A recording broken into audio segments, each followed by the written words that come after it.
off in life with one of the biggest book collections of self-help books and titles, print, recorded, etc. In fact, you were born in December 1953 in Ohio. Can you take us back to what life was like for a young Joe Vitale? Well, let's do a little time travel here. Back to the 1950s. Okay. You know, there's two ways to look at this, at least. One is I can talk about a childhood where I was taken care of, given life, supported, nourished, provided with a lot of different experiences, and that's all positive. The other way of looking at it is that it was an abusive childhood. I didn't like it. I wanted to find a way to escape. My first doorway out was through books, because books were dependable, books were my friends, books were always there, and at the library, books were always free. During that journey, I decided I wanted to be a writer, mainly because I already knew them to be friends to me. Maybe I could make friends for other people. And I had decided I wanted to be all kinds of things, a baseball player, a magician, an actor, an attorney, all kinds of things, but it all narrowed down to being an author. And so that became, in Napoleon Hill's terminology, my flaming personal desire, my all-consuming mission. But as you know by now, there was no overnight success, and I don't think there ever is an overnight success. I think we all work for a very long time, and at some point, we break through and the rest of the world notices us, but we've been working all those decades in some cases to get to that moment where we kind of pop. So I, in my journey, ended up being homeless in Dallas, Texas, ironically living in the public library in Dallas. It was air conditioned, it had water, it had a bathroom, and it had books. So on one level, it was great. On another level, it was torturous. And after I got through that, I went through poverty in Houston, Texas for a good 10 years. And it's important to realize that during all of this time, I am pursuing being an author. I am writing. I am submitting my writing. There's no internet back then. There's no coaching back then, except for Little League coaching and football coaching. We didn't have it as self-development coaches that I was aware of anyway. And so I'm doing it all on my own. It's a long, lonely, hard struggle. So I know what it's like to struggle. I know what it's like to starve. I know what it's like to have sleepless nights. I know what it's like to go through the dark night of the soul when the dark night lasts a couple decades. And in my pursuit, I did have successes. I had a play produced in 1979, one of the highlights of my career. No iPhones, no cameras, no way to record it easily back then. So I have nothing to relive except the newspaper clippings. My first book was 1984, which was a cause for celebration. I'm finally published, but it was also a reason for being discouraged because I learned publishers are glorified printers and they don't know anything about marketing. But that was another turning point because I learned marketing. I learned marketing, advertising, publicity, and became pretty well known for a hypnotic writing kind of a style and hypnotic marketing kind of a strategy, and used it for my own books. But I didn't get published again until 1995. And by then, I was making a name for myself in Houston, and it was localized. I was speaking in Houston. I was talking about my books in Houston. I was getting a following in Houston. And that's also about the time the internet started to come along.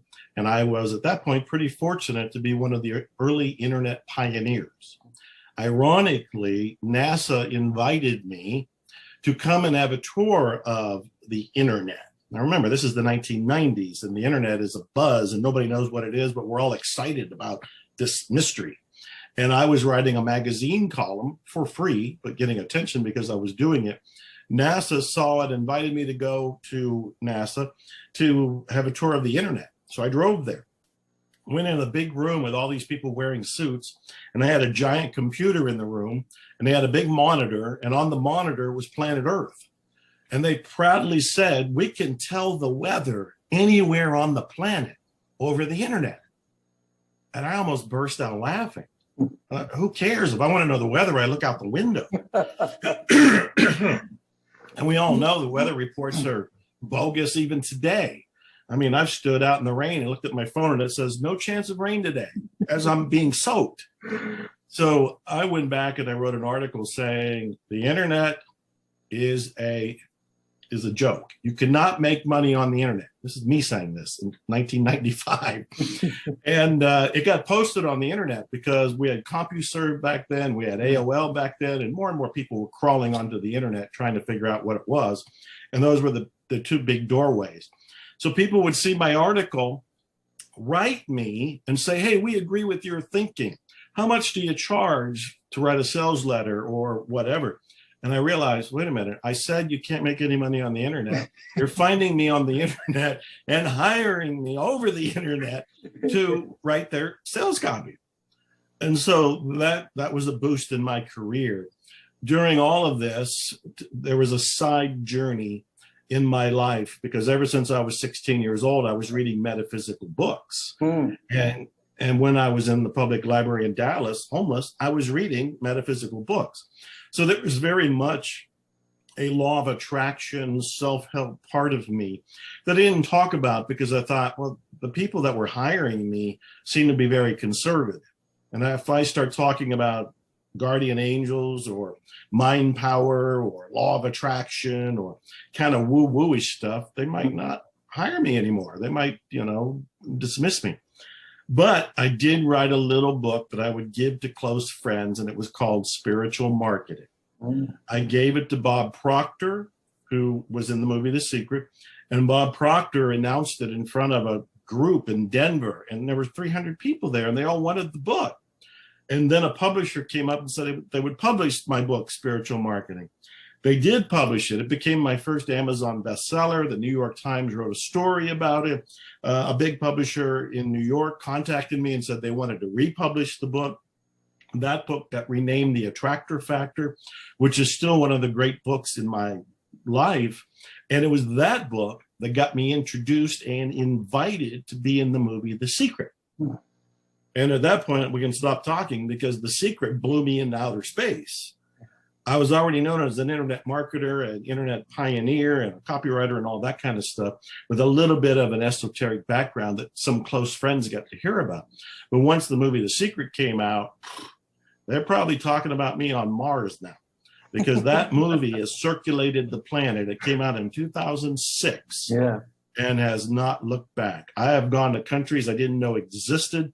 I have gone to countries that we talked about me being born in the 1950s. Russia was our arch enemy. I went to Russia twice so far to speak. And so we used to say the sky's the limit. Well, I'll tell you, Mike, the sky is not the limit. There is no limit. There is no limit. Good title for a book, Joe. There is no limit, right.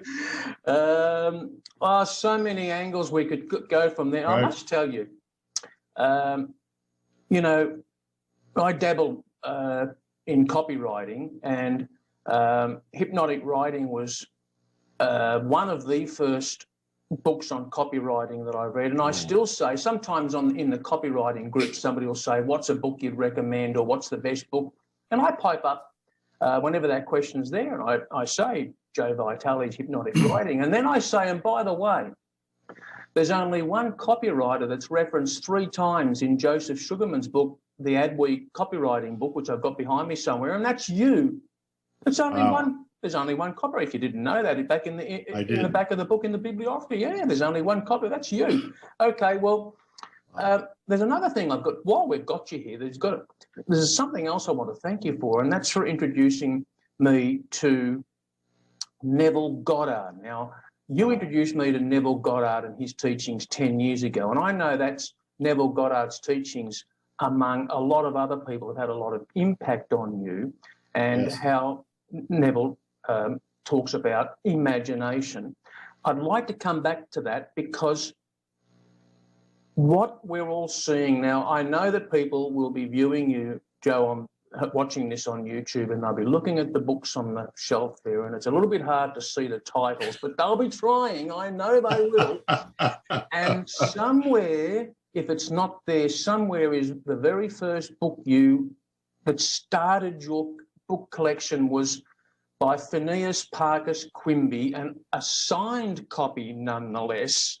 And he's thought to be the father, is he not, of New Thought. Tell us about how you came across the book and how you've become obsessed about collecting old vintage books.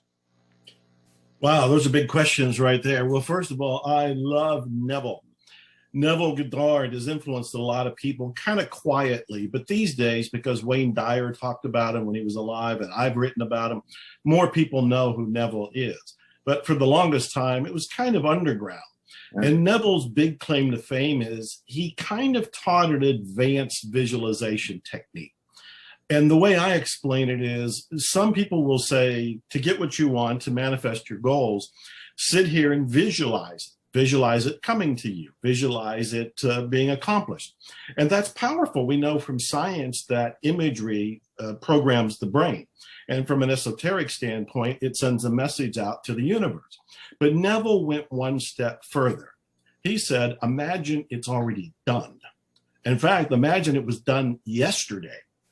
And so you're a day past your manifestation. What does it feel like to already have the thing that you were longing for? I have a lot of his books that were signed by him. Oh. And he signed them with phrases like, assumption hardens into fact. Assumption hardens into fact. And what he was referring to is, if you assume that the desire you want is already done, you no longer have a desire or a want for it. You have the concrete, holographic kind of physical experience of it being already complete. And this sends a very different message to the brain. Now the brain goes, oh, we have to manufacture that because he already believes it's real. And it goes out into the universe. And it's this, he said imagination was God. And that imagination was actually creating what it is that you want. So instead of pushing it off in the distance with visualization, saying it's got to be here one day, for example, I'm a car guy. And if I wanted a new car, using the old school method of visualization, which still works, I'd sit here and imagine getting the car, driving over there, picking it up. But with the Nevilleizing, which is the word I coined, Nevilleizing, using Neville's material, I would imagine I drove the car this morning. I got in it, put my hands on the wheel, I started it up, I heard the vroom, I stepped on the gas pedal, and I shot down the road. You know, and now I'm telling you what in fact, I got chills on me right now. I guess I have a new car coming soon. so yeah. And so I learned to practice Nevilleizing, and Nevilleizing is the 4th step in my 5-step program in the Attractor Factor. So I have done a big, I hope, service to Neville by promoting him and using him. As for collecting the books, there's Neville books behind me. There's a lot of Napoleon Hill books behind me. There's some of my own titles behind me. There's some ancient Stoicism books behind me, because the last 2 years, you talk about bouncing back from adversity. I've had some pretty trying times.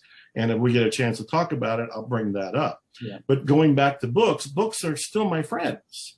I read P.T. Barnum's autobiography and became so mesmerized by him. I read everything about him. I collected books written by him and signed by him. And I ended up writing a book on P.T. Barnum called There's a Customer Born Every Minute. Highly recommended, highly recommended. Excuse me for interrupting. Oh, thank you. Not only did you write the book, you went to his gravesite, and there's a story there too, isn't there? There is. How you were led to that gravesite. I did. I went to the gravesite, which I thought was going to be a giant, egotistical marker that went to the sky, and there was a statue of P.T. Barnum, which for most other people of that caliber and his reputation, it would have been that way. But in reality, he had a little tiny stone marker, a little concrete marker that said P.T. Barnum, and it had his dates. And then it had the phrase on it, and this is worth mentioning, that he lived by. And this is really a takeaway for this whole interview, if people get this lesson. The phrase he said was, not my will, but thine be done. This is P.T. Barnum saying this. Most people just think he was a shyster, or he said there's a sucker born every minute. He didn't say it, he didn't write it, and he didn't act it. He was certainly into practical jokes. He was certainly into entertaining the masses. But in the 1800s, he was the Walt Disney of the planet. And so he used what was available to him. And even though he went through tragedy, he lost his wife, he lost his museum to fires twice. He went through he went through bankruptcy. He went through a lot of challenges. He still had the refrain, not my will, but thine be done. Then get up, rebuild, marry again, and move on with his life to live to be 80 some years old. So when I collect these books, these people are alive to me. I have books by Mark Twain, who's also influenced me. I have things that he signed. And whenever I hold a Mark Twain or a Neville or Phineas or any of these different people, Napoleon Hill, I have signed books. When I hold them, I'm that much more connected to them. That's the easy, quick answer, is that I feel their life because they held and signed that book. That's one reason that I would collect. Well, I'm an absolute believer. You're preaching to the converted here, that's for sure, because I know when you hold a book that was written or published over 100 years ago and you, quote unquote, feel connected to the author, that's because you are connected to the author, to the energy, and you and I know that, but maybe somebody's watching you now, Dr. Joe, or listening to the recording, and they're hearing or seeing you for the very first time. They're learning about Dr. Joe Vitale for the first time now, and I'm so glad that we're able to bring you, the audience, some insights into the background of what Dr. Joe Vitale became. But you did say, I think actually your quote, everybody goes through something. It's I might have paraphrased it incorrectly, but you do say that somewhere, and I can't remember where. But everybody. I say it a lot, and actually, I wrote a song called "Everybody's Going Through Something." That's it. And it's one of the there's a YouTube video, a music video of that song that I wrote and recorded. In fact, it was almost my very first song that I ever wrote, and it was because I was reflecting and realizing, literally, we're all going through something, literally. None of us are on a total unicorns and ice cream and money falls from the sky kind of a lifestyle. We all have challenges. We all have bumps. They're different for each person. But when we realize everybody's going through something, it can make our heart a little kinder. It can make us a little more understanding. It can make us open our hearts to the planet when we realize, yeah, you're going through something. I'm going through something. You're going through something. But everybody is. Yeah. That kind of creates a rapport and unifies us. And then, of course, we can help each other. I love it. How refreshing that is too, because, you know, to the skeptics or those who want to believe but just can't quite get themselves there, when I say believe, law of attraction, all the stuff that you write about and that you teach, and you're a spiritual teacher and you speak about when you can, and we'll come back to that. I've lost my train of thought, so I'll get back. I'll move on. Well, let me look at that while you go looking for your train of thought there. The law of attraction is misunderstood by the vast majority of people. We can thank the movie The Secret for bringing the law of attraction to the masses. The law of attraction has been in books. I have it in some of my books that are from the 1800s. It's been around for a very long time. Even the phrase has been around. But the average person doesn't read that many books, and certainly doesn't read books from the 1800s as a regular thing.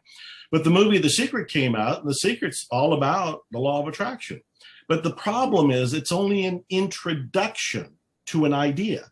That's it.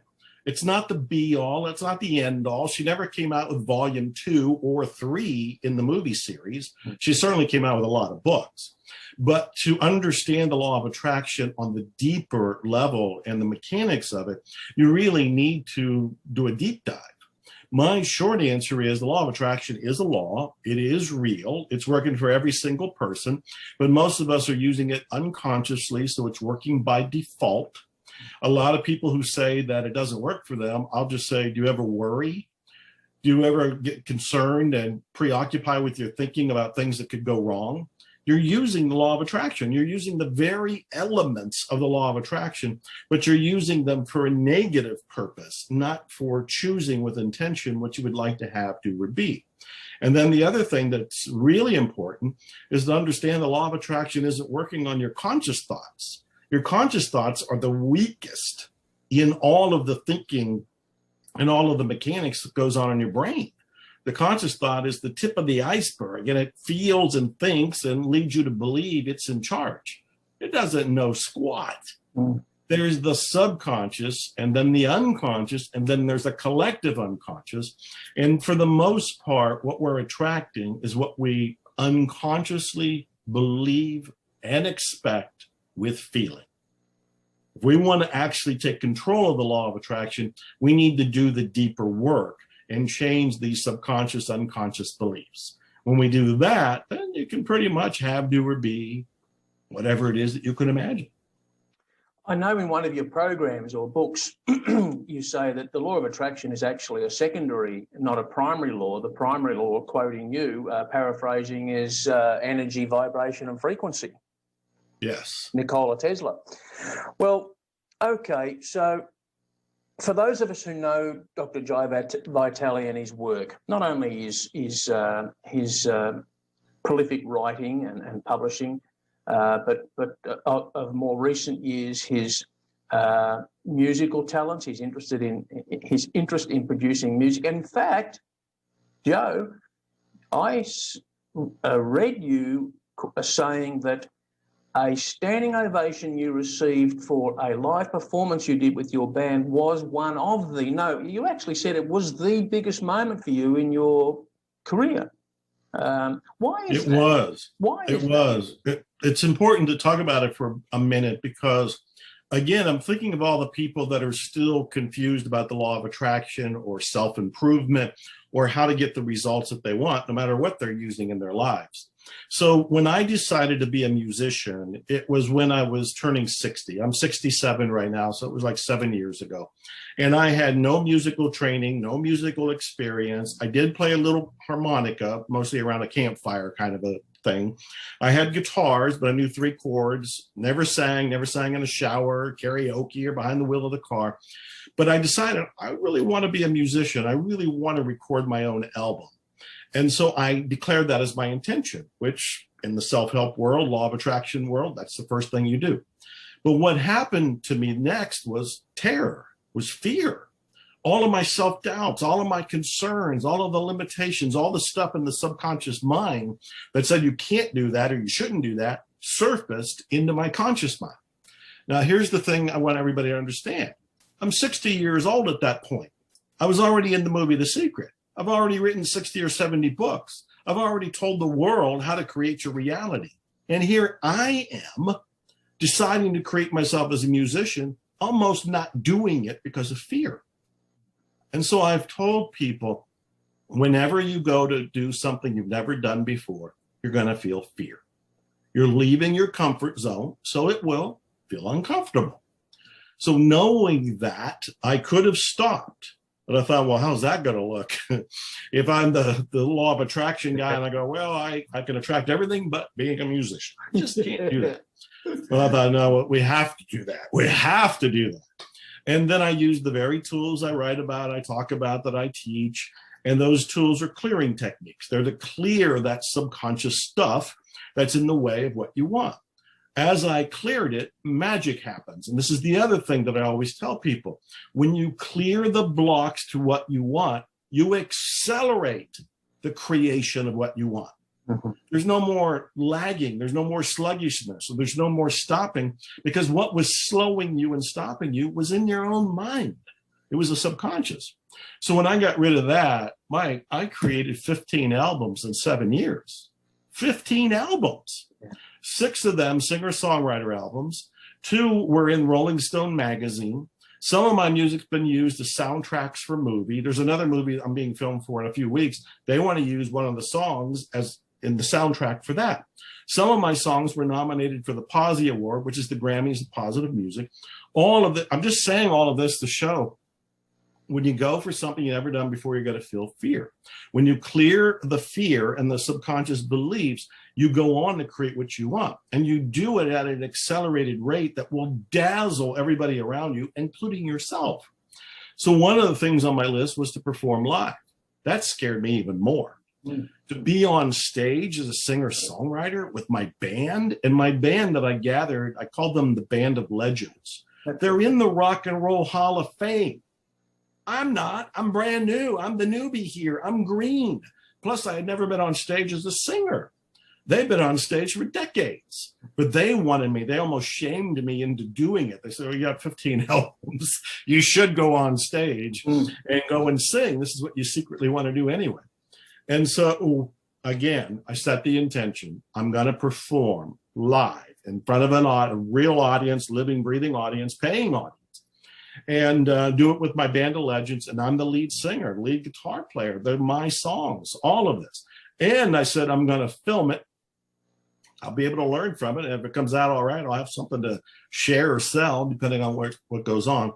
And then what happens? Fear, terror. I wanted to find some way out of it. That's how much I was shaking in my boots. And I have friends that I turn to that are in the music business, including my Band of Legends, and I kept asking for advice. Tell me the secret. Tell me the one thing that'll get me through this. And I remember I took a course with Usher. I didn't even know who Usher was at the time, but it was a master class. And Usher is a superstar on the level of what Michael Jackson would have been. And Usher was profound. He said, you can practice, you can memorize your songs, you can visualize, you can do all the things you know to do to give your best effort and your best performance. And he says, but I'm here to tell you, something will go wrong.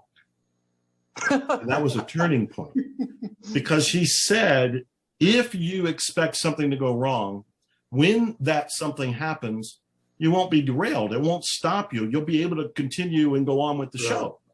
And he told stories of having to do a 2-hour concert, a physical one where he's dancing and singing and all of this heavy stuff. And he broke a rib on the first number. He broke a rib. He went on with the show for the next 2 hours anyway. And so I took it in and I thought, okay, Usher's telling me something could go wrong. As long as I'm aware that there could be something, it won't stop me. And of course, that night there was a rainstorm. People that were supposed to be there weren't there. Some of the equipment was missing. There were all kind of little things. But I kind of laughed thinking, Usher said something would go wrong. And I went on, delivered my show. My band supported me. We got video on YouTube of it, and I did get a standing ovation at the end. There's lessons in all of these stories, Mike. I hope people listen, take notes, and rewatch this. Oh, I certainly will be encouraging to do so, Joe, and congratulations on your standing ovation, and also that it's had such an impact on you. Even the guru, Dr. Joe Vitale, can still be human, guys and gals, watching. And let's get to that human side of things, because you mentioned a little earlier on that the last 2 years, like for many of us, has rattled the ground under our feet, and life has become quite different for almost everybody in one way or another. We're all going through something, quote unquote. Joe, I'll let you tell your story in the way you want to about what the last 2 years has been like for you, and how have you come back, because you are coming back. And I have come back. In fact, right now, I'm going on the cover of 3 different magazines, all at the same time. I'm on the cover of Law of Attraction magazine right now.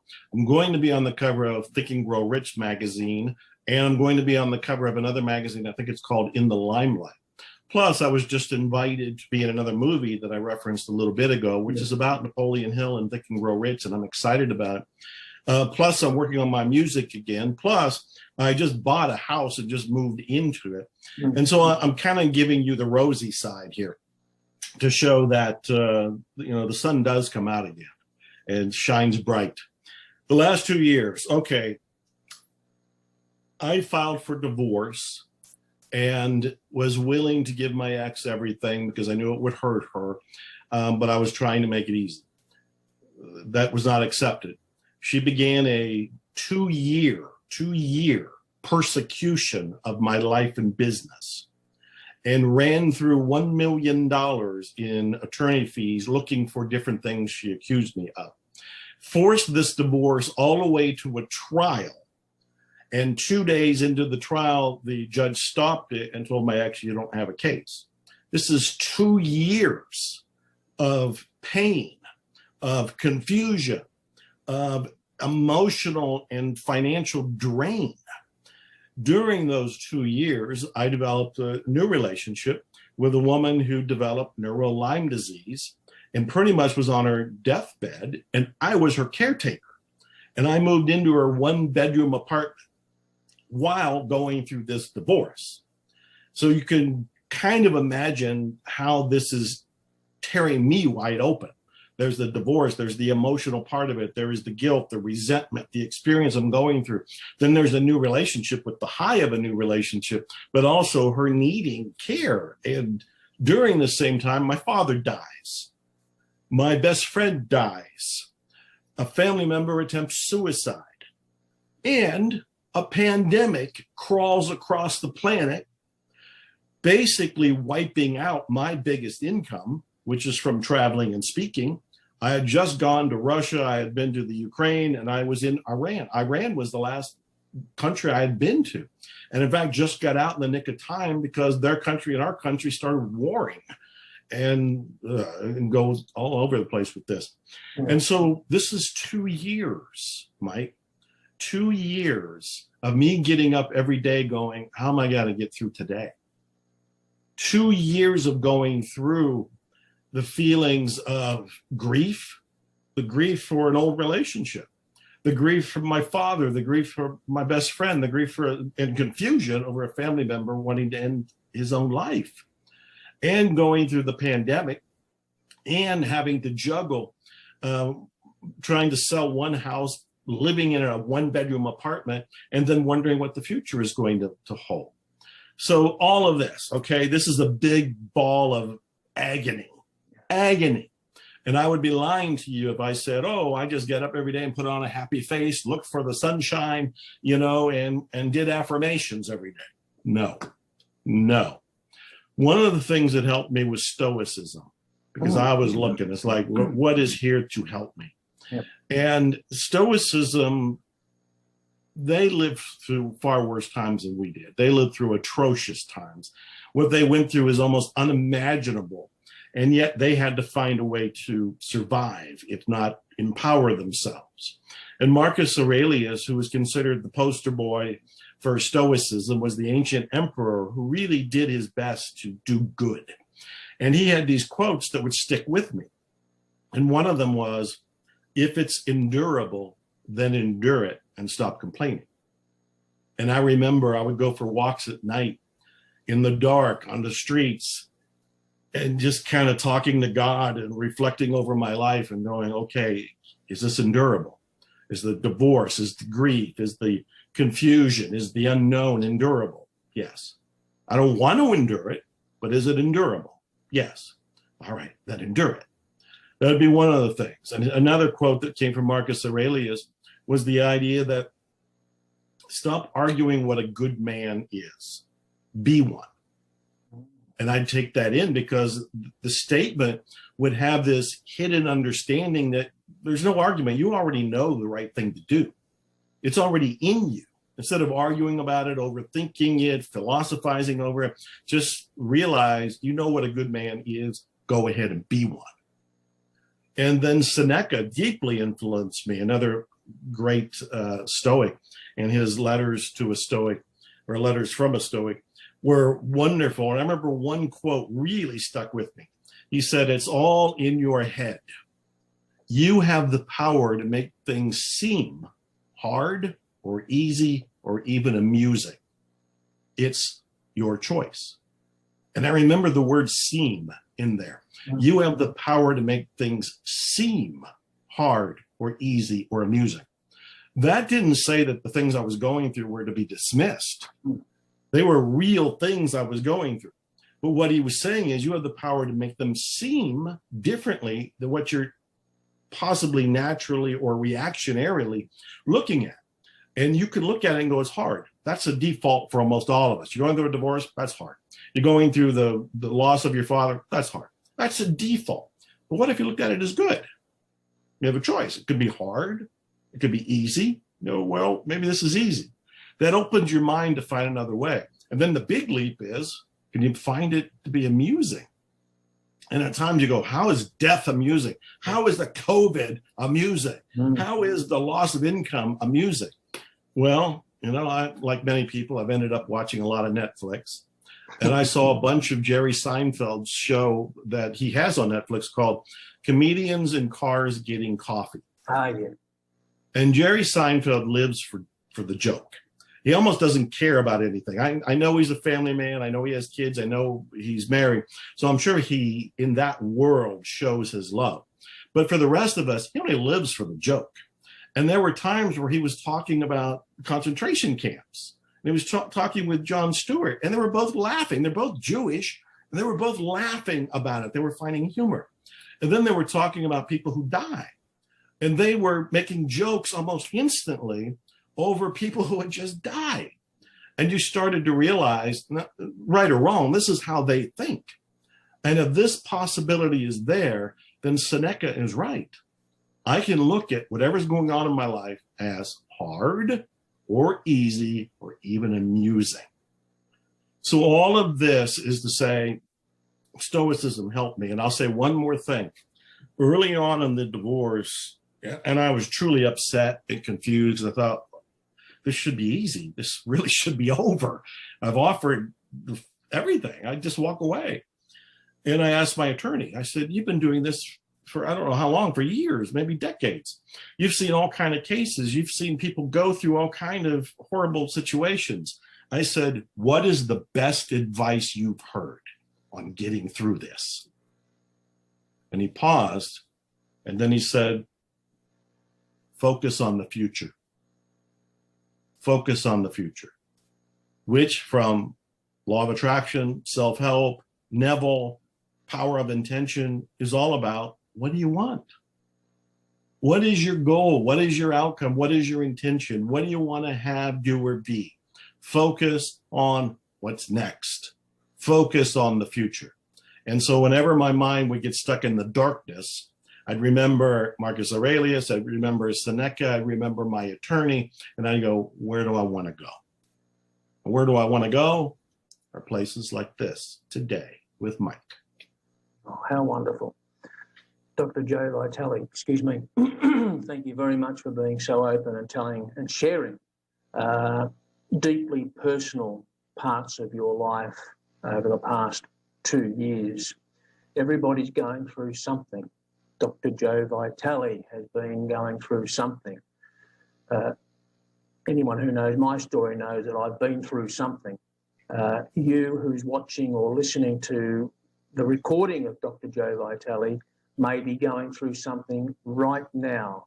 And as Joe said just 5 or 10 minutes ago, he hopes that you might replay this, because there will be something that you will have missed on the first viewing or first hearing. And I would encourage you to follow Joe's suggestion, because he's just dropped some pearls of wisdom there, which we would expect nothing else from Dr. Joe Vitale. And might I just throw in, Joe, that I've got up on my wall here a quote from, so I'm looking at the wall behind my computer, if I may just refer to it. It's a quote from Marcus Aurelius from his book, from his Meditations. Today I escaped from anxiety, or no, I discarded it because it was within me, in my own perceptions, not outside. Yeah. And Stoicism, that's interesting. So do we expect a book from Dr. Joe Vitale in the next couple of years which is going to focus on Stoicism? I don't know. During this whole 2-year divorce process, I wrote a book. And I don't know if it was just for therapy for me, or it could be my blockbuster for the world. I don't really know. I do talk about Stoicism in there, but I talk about a lot of things because I was struggling, and I put my really raw struggle in that book. So I can't say right now. I don't know. Okay. Well, our time's up, and I'm respectful of your time, Dr. Joe, for joining me. Excuse me again, please. joining our audience on the Comeback Coach podcast. There's questions and things here that I had ready to ask you, but time flies when you're having fun, and I've just had fun, and I know the people watching this now. Joe, with all that you offer and all of your books and all of the things that I'm going to mention in the show notes, is there something that you'd like to mention that you're offering at the moment? Where would you like people to go right now to see more about Dr. Joe? Well, I put together a package specifically for your fan base, all the people who love you and who are watching and listening. And it's a 3-package, $3 offer. And this, to me, is the definitive guide to the law of attraction, understanding how the mind works, creating your own reality, the science of manifestation, Nevilleizing. I put everything into this.